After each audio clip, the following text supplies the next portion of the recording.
I'll never forget the sound of metal tearing apart. It was a dry, violent roar that split the night in two. It all happened in a second. I was driving home on an empty road outside Madrid when a car's headlights crossed into my lane. Two young men, drunk, were laughing with the music blasting. They didn't have time to brake, neither did I. The impact was brutal.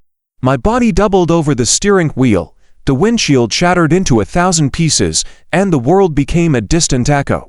I remember the smell of gasoline, the smoke, the sudden silence. I didn't feel pain, just a strange calm.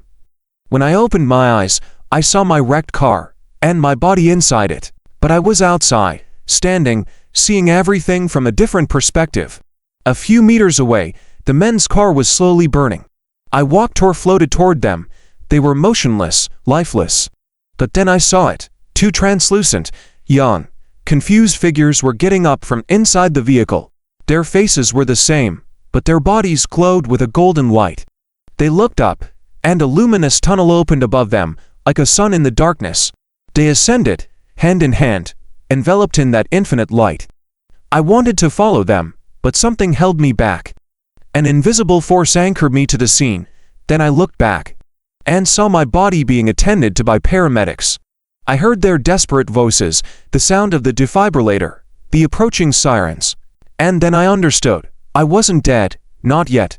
My spirit floated between two worlds, the world of the living and the world of light. For 3 minutes, I remained suspended between them, observing the thinnest boundary of existence. And what I saw changed my soul forever. I never thought an empty highway could become the border between life and eternity. That night, I had everything planned. I would go home, grab a quick bite, and sleep. But fate had other plans. A group of young men, drunk and out of control, invaded my lane. And in an instant, my life changed forever. I don't remember the impact as a blow. I remember it as a liberation. Suddenly, I wasn't inside the car. I was outside, watching my body trapped in the wreckage, while the blue lights of the sirens mingled with the glow of the fire. Beside me, the spirits of the two boys who hit me were slowly ascending into a tunnel of light, while I remained trapped on the edge between worlds. It was 3 minutes, without breathing, without a pulse, without a body. But also 3 minutes of a clarity that no human I could bear. I saw my entire life. I saw the love I had ignored, the promises I had broken, the faces I had forgotten to thank, and I heard a voice, soft, powerful. It's not your time yet. Today, I tell this story not to instill fear, but to ignite hope. Because what lies on the other side is not darkness, but understanding, love, and light. If this story touches your soul, subscribe to the channel, like, and share it. And before the full story begins, write in the comments, what country and city are you watching from? I want to know where you're joining this journey between life and the afterlife. I always considered myself a rational man, an engineer, a skeptic, a lover of facts and logic. My life was made up of routines, work, the road, home, silence. But that night, something in the air felt different. The Castilian sky was covered with dense clouds, and the rain fell with an unsettling rhythm on the windshield. I remember thinking, it's only 40 minutes home. I didn't know that those 40 minutes would be the last of my life, or at least, of the life I knew. The clock on the dashboard read 10:47 p.m. I was driving along the N403, a solitary secondary road, with trees that leaned like silent witnesses to the passing cars. An old song was playing on the radio, one of those that evoke simpler times. I felt tired, but calm. There was no hurry, just that almost melancholic desire to arrive, have something to eat, and sleep. However, something began to unsettle me, a feeling of presence, as if someone else were in the back seat, silently watching. I tried to dismiss it. I thought it was just fatigue, or the rain distorting the headlights on the windshield. But when I glanced in the rearview mirror, I saw a shadow for a second, or perhaps my own distorted reflection. It was enough to make me accelerate a little more. The engine roared, the tires sliced through the water on the asphalt, and darkness seemed to close in around me. A few kilometers ahead, two young men emerged from a roadside bar. They laughed, swayed, and spoke loudly. I didn't know it at the time, but one of them was barely 20 and had just gotten his license. They got into their car, an old red Seat Ibiza, and started driving aimlessly, to music loud and the alcohol clouding their judgment. Their paths and mine were destined to cross. I remember the curve, a long, blind curve, where the forest briefly opened up, revealing the valley below. I slowed down, but on the horizon I saw lights moving erratically, like a wounded animal running wild. I didn't have time to react. In the blink of an eye, the lights hurtled toward me. I felt a brutal impact, a metallic clang, the shattering of glass, and then, silence. It wasn't pain I felt first. It was absolute calm, a silence so perfect it seemed heavenly. When I opened my eyes, the world stood still. I saw my wrecked car, smoke billowing from the hood, the smell of gasoline in the air, and my body, motionless, my head resting on the steering wheel. The scene was so vivid I refused to believe it. I thought I was dreaming. But when I tried to touch my face, my hand passed right through it like mist. I was floating. I wasn't walking or breathing. I simply existed. A few meters away, the other car, the one with the young people, was wrecked. I saw their lifeless bodies, and for a moment I felt a profound emptiness, a lament that wasn't just mine. Suddenly, a golden light descended upon them, a vibrant, warm tunnel opening up in the middle of the night. I saw them rise, confused, look at each other, and then walk toward that light that enveloped them tenderly. Their faces filled with peace before disappearing completely. I wanted to follow them, to understand what it was, but something held me back. An invisible force anchored me to the earth. I turned and saw my own body being attended to by paramedics. I heard their voices, their shouts, the sounds of the machines trying to restore my pulse. One of them yelled, "There's no rhythm. He's slipping away," and then I understood. I was dead. Time ceased to exist. I could see everything from above. The wrecked cars, the sirens, the rain washing the blood from the asphalt, the terrified faces of the rescuers. And in the midst of that chaos, I felt something I had never felt before. Compassion. For the young, for myself, for all those who live believing that life is only matter. I understood, in that instant, that there was something beyond, something immense, silent, and loving that enveloped everything. I don't know how long that moment lasted. 3 minutes, they said later. 3 minutes, without a heartbeat. But inside me, it was an eternity, because in those 3 minutes I saw more than I had understood in my entire life. I saw the boundary between existence and eternity, and I knew that this was not the end. It was only the beginning of something I could never forget. There are no human words to describe what I saw when the physical world vanished. It was as if reality had shattered into 1,000 pieces, and I was floating among them, watching as each fragment contained a moment of my life. The sound of the sirens became a distant echo, a vibration more than a noise. I moved without a body, without weight, guided by an energy that didn't come from me, but from somewhere higher. The road was no longer a road. It had become a river of light suspended in the darkness. I could see the stopped cars, the paramedics running, and also myself, motionless, surrounded by a bluish glow that only I seemed to notice. There was a calm that didn't belong to Earth. It was the border, and I was right in the middle. I looked up at the sky, searching for that light I had seen envelop the 2 young people. In the distance, the tunnel was still open, turning slowly, as if it were waiting for me. But something inside me resisted. I didn't feel fear, but I did feel a strange certainty. I shouldn't go yet. The light was beautiful, irresistible, and yet, a soundless voice told me, "Not yet, listen." Then I began to hear whispers. They were soft, like the wind through the leaves, but understandable. They were thoughts, prayers, fragments of love. They came from my mother, my wife, my son. They weren't there physically, but their souls called to me from afar. I could feel their tears, their anguish, as if each one pierced the veil that separates the worlds. Suddenly, time bent. I saw my house. I saw my son asleep hugging a stuffed animal, my wife pacing the hallway with her phone in her hand, worried because she hadn't heard from me. And then I understood. Death doesn't break the bonds of love. It only changes the way we touch each other. I wanted to tell them I was okay, that they shouldn't be afraid. I tried to approach them, but when I did, everything turned white. A warm force brought me back to the road. I saw my body again, the doctors struggling to restore my pulse.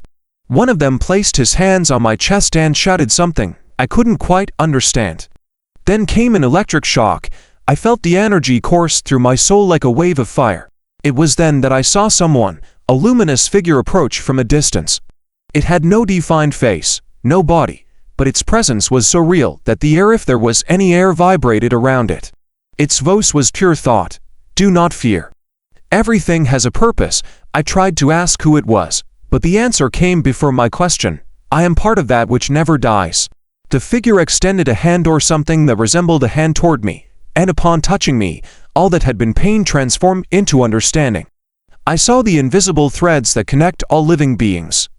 I saw that hatred, fear, and sadness are not endings, but paths of learning. I understood that the two young people who had died were not my enemies. They, too, were fulfilling a role in the infinite tapestry of destiny.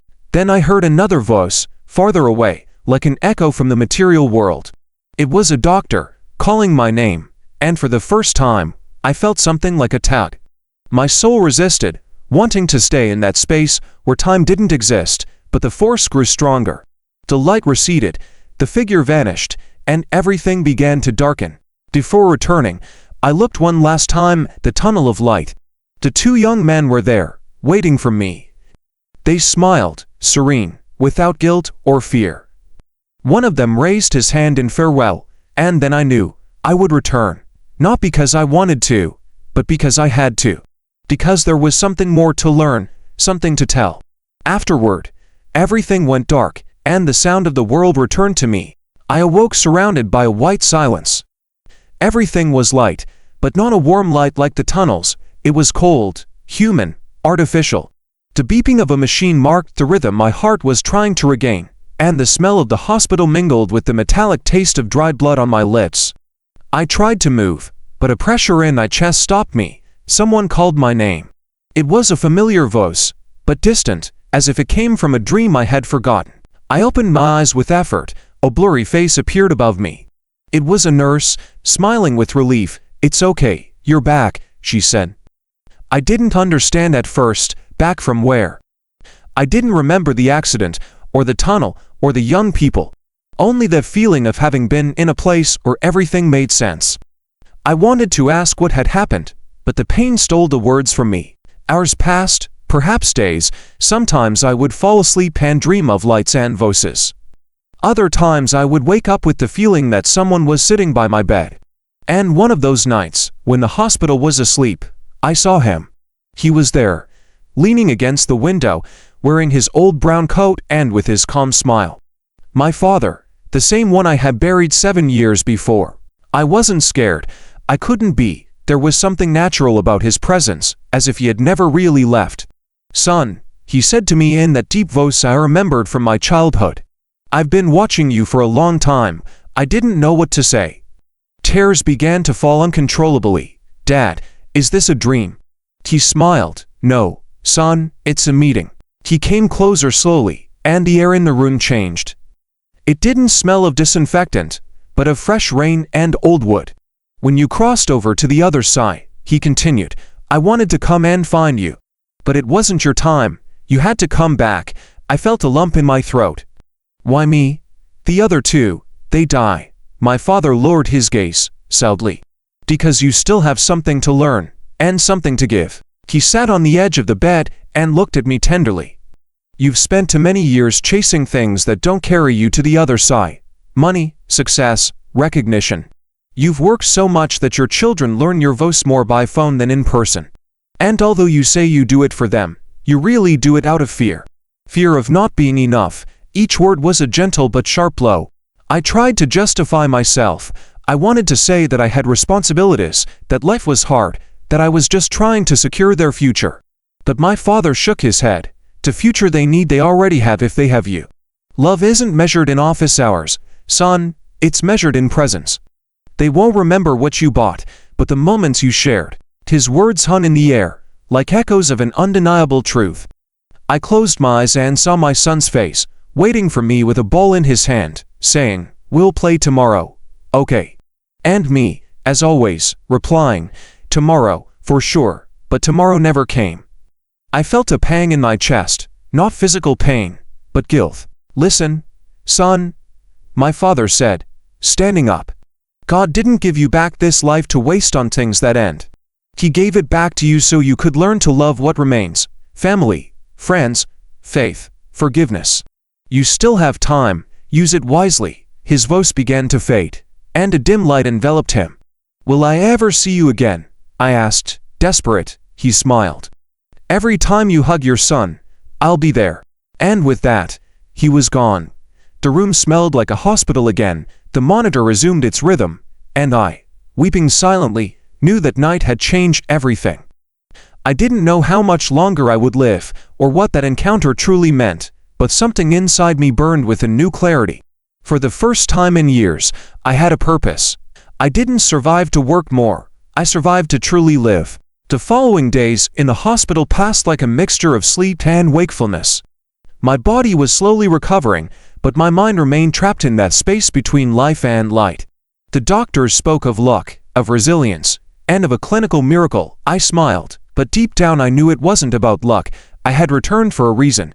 And that reason echoed with my father's voice repeating, "You still have time, use it wisely." The first night I slept without machines, I dreamed of him again. We were on a beach at dawn. The sea was golden, and the waves seemed to breathe in time with my heartbeat. My father stood gazing at the horizon. When I approached, he turned and said to me, "Remember what you saw. It wasn't a dream, it was the beginning." Then he vanished with the wind. I woke up with tears in my eyes and a peace I couldn't explain. Each day, small signs began to appear. A white butterfly landed on my window in the middle of winter. The clock in my room stopped at exactly 10:47 p.m., the time of the accident. A beau from another room came up to me and said, out of the blue, "My grandfather says to take good care of yourself." I didn't know him. It didn't make sense, but something inside me knew these coincidences weren't accidental. Rehabilitation was hard. Learning to walk again, to breathe without pain, to bear the weight of a body that felt foreign. But every time I wanted to give up, I remembered my son's face, his laughter, his innocence. I thought about what my father had told me. They won't remember what you bought, but the moments you shared. And that phrase became my daily strength. One afternoon, as I took my first steps outside the hospital, I looked up at the sky and saw two birds flying together, circling in the air. For some reason, I knew they were the two young men from the accident. I don't know how I knew, I just felt it. A profound calm enveloped me, as if they too had found their place. I raised my hand to the sky and murmured, "Rest, I will carry on." When I returned home, everything felt different. The walls, the smells, even the silence had a new meaning. Before, that silence bothered me. Now, I felt it was sacred. My wife cried when she saw me walk in. My son ran to me with a cry that broke my heart. I hugged him with all the strength I had left, and for a moment, I could swear I felt my father's hand on my shoulder, as if he were there too.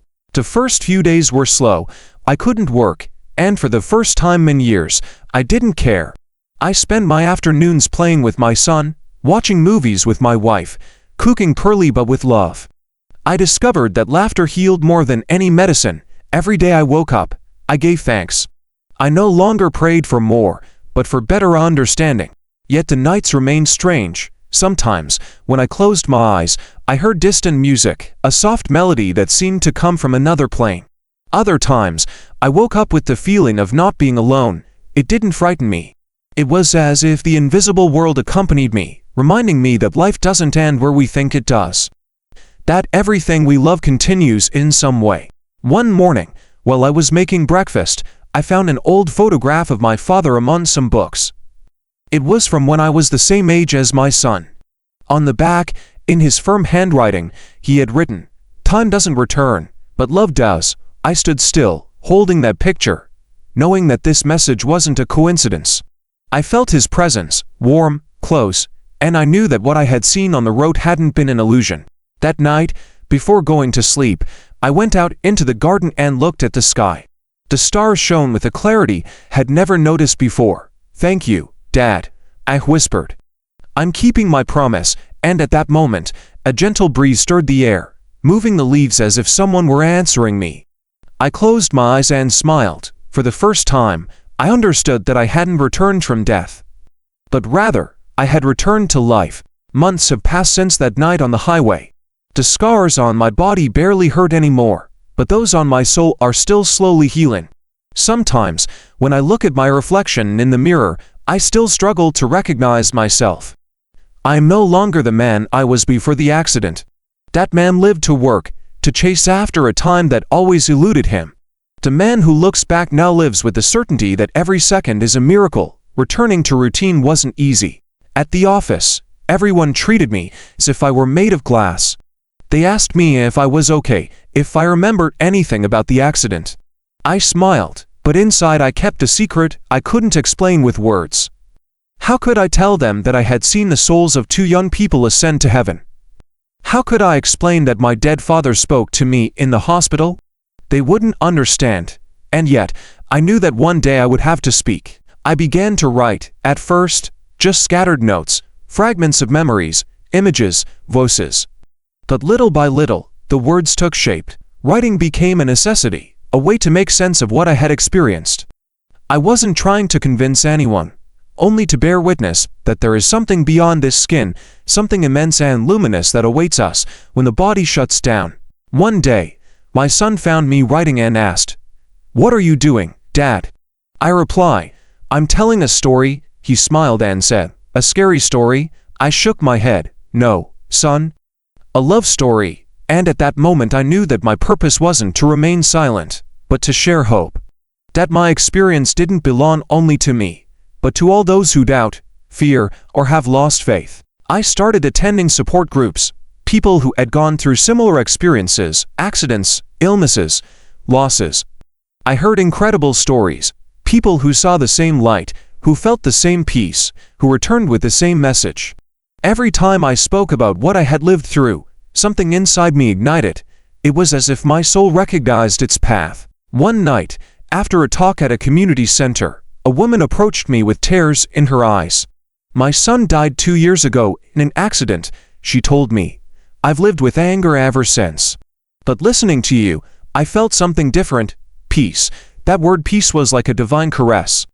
I understood that this was my mission, to transform fear into peace, pain into light. I began recording my stories, sometimes from my desk, other times from the garden, under the starry sky. I recounted what I had seen, what I had learned, what my father had told me. At first, only a few friends saw them, but over time, the story began to travel on its own. People from different countries wrote to me saying they had felt the same, that they had cried, that they had come to believe again. One night I received a message from the mother of one of the young men who died in the accident. He said, "Thank you for speaking of them with such compassion. My son wasn't bad, he was just lost. Knowing that you saw him rise toward the light gives me the strength to keep living." I wept silently, feeling that the souls of those boys had also become part of my journey. Since then, every time I look at the sky, I speak to my father. I don't need to see him to know he's there. Sometimes, when the wind blows in a certain direction or an old song comes on the radio, I know he's listening. And I say to him, "I understand, Dad. I no longer chase after time. I live it, I breathe it, I'm grateful for it. Today I know that my death wasn't a punishment, but a gift. I died for 3 minutes. And in that brief instant, I learned what many don't understand in a lifetime, that love is eternal, that nothing is lost, that no one is truly alone. That's why I'm here, to tell the tale. Because as long as someone hears my story and dares to believe that there is something beyond fear, then my return will have been worthwhile. Today I drive slowly, the sun falls gently on the road, and the air smells of damp earth. Sometimes, as I pass the same stretch where the accident happened, I slow down and gaze at the horizon. I feel no fear, only gratitude. I understood that I didn't return to be the same, but to love better, to listen, to be present. My children laugh in the back seat, and their laughter fills the car like a living prayer. My father accompanies me in silence. I don't see him, but I feel him in every decision, in every word I choose to speak calmly. His advice still echoes. Take care of what you love before time erases it. I learned that work doesn't define life, that true wealth lies in the gazes that return our love without asking for anything in return. Faith is not an idea, it is a flame that ignites when the darkness seems eternal. Sometimes I close my eyes and remember the light at the end of the tunnel, immense, warm, infinite. It doesn't belong to me yet, but I know I will return to it someday, without fear. For now, my task is to live. To live with the certainty that heaven isn't up there, but in small gestures, in forgiveness, in an embrace. I died for 3 minutes, yes, but in those 3 minutes I learned to live forever.